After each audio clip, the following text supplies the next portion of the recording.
যুবদল নেতা শামীম হত্যা মামলায় কিশোরগঞ্জ ৫ আসনের সাবেক সংসদ সদস্য আফজাল হোসেনকে ৭ দিনের রিমান্ডে জিজ্ঞাসাবাদের অনুমতি দিয়েছেন আদালত।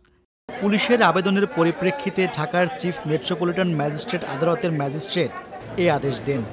তথ্যটি নিশ্চিত করেছেন ঢাকার মহানগর দায়রা জজ আদালতের প্রধান পাবলিক প্রসিকিউটর ওমর ফারুক ফারুকী। আফজাল হোসেনকে আজকে এই মামলায় গ্রেপ্তার দেখানো হয় এবং সেই মামলা তাকে 10 দিনের রিমান্ড প্রার্থনা করা হয়। যেহেতু তদন্তকারী কর্মকর্তা বলেন যে এই আসামি সেদিন যে ঘটনাটা হয়েছিল বিআরটি অফিসের সামনে, সেই ঘটনার সঙ্গে তদন্তে তার জড়িত থাকার বিষয়টা এই মামলা তদন্তে চলে আসে, সেই জন্য তাকে আজকে এই মামলা গ্রেপ্তার করা হয় এবং তাকে 10 দিনের রিমান্ড প্রার্থনা করা হয়। আদালত সূত্রে জানা গেছে, যুবদল নেতা শামীম মোল্লা হত্যা মামলায় সাবেক সংসদ সদস্য আফজাল হোসেনকে 10 দিন রিমান্ডে নিয়ে জিজ্ঞাসাবাদ করার আবেদন করে পুলিশ। রাষ্ট্রপক্ষে রিমান্ডের সপক্ষে যুক্তি তুলে ধরেন পিপি ওমর ফারুক ফারুকী।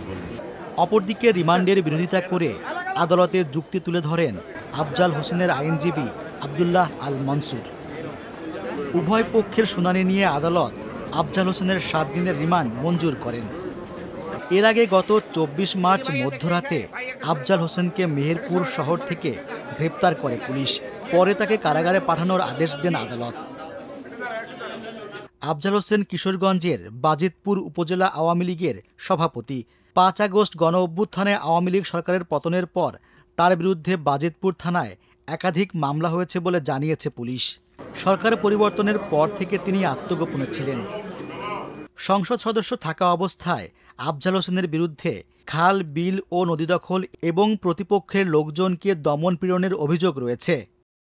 এছাড়া ডায়মন্ড ওয়ার্ল্ডের ব্যবস্থাপনা পরিচালক দিলীপ কুমার আগারওয়ালা, সাবেক স্বরাষ্ট্র সচিব জাহাঙ্গীর আলম, বরগুনা জেলা আওয়ামী লীগের সাধারণ সম্পাদক মোহাম্মদ জাহাঙ্গীর কবিরকে পৃথক পৃথক হত্যা মামলায় গ্রেপ্তার দেখানো হয়েছে।